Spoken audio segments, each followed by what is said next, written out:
Sirikanda kaunti ma Homa Bay kaachiel koda sirikal mamalo koro ne kwayo mondo omi onyal tiyo kanyakla mar neno ni oyang malong'o ginoendo madine kel tho mar Austine Ogola ma bende ne en jakom riwruok mar jopuonjre e kar tiegruok onogo mano mandhiwa e kaunti ma Homa Bay.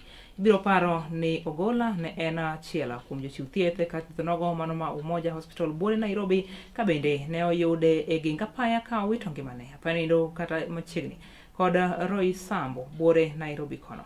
Kotelnegi koda Nicholas Emmanuel ma bende en achiel kuom jokanyo mar riwruok makelo kanyakla jopuonjre kar tiegruok onogo mandhiwa. Gidwaro mondo omi jatend migawo mar arita kwe pacho kaendi Kipchumba Murkomen koro mi onyal konyo timo nonro mapiyo mar yango ginoendo madine kel tho mar Austine Ogola. Koro comrades, anakoni mondo wabedu in one unity.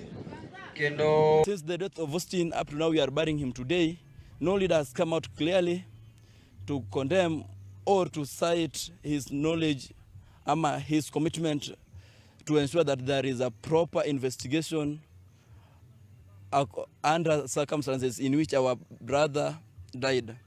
I would also like to urge my fellow comrades that we be very vigilant and we take caution of our security, because life matters, and once life is lost, it's a loss to the nation. Otherwise, it is our prayer that this information also reaches Interior PS Honorable Dr. Raymond Omolo, Cabinet Secretary Murkomen, and the head of criminal investigation Mohamed Amin, so that everything, no stone be left untouched on the circumstances that led to the uncertain demise of our brother.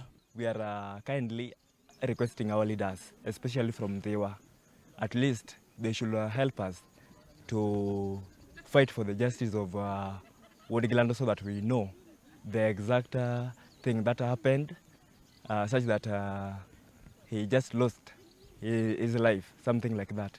It was not that easy at all. And again, I can see like from these our leaders, they have just kept quiet, like there is nothing that is going on. So kindly, our leaders, especially our Mheshimiwa, the current MP, Mheshimiwa Martin Owino Wood Chief, come out and maybe share your idea. I hope you know very well that Austine is one of us and who is stood for justice until last minute. So please, come out. We are the comrades of Thoo.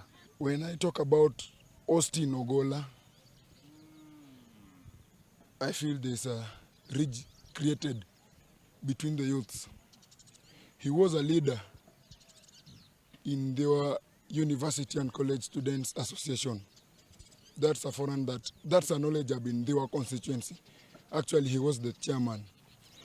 His leadership skills were unmatched. We are very saddened, and I don't think we will get to the pace we were with him.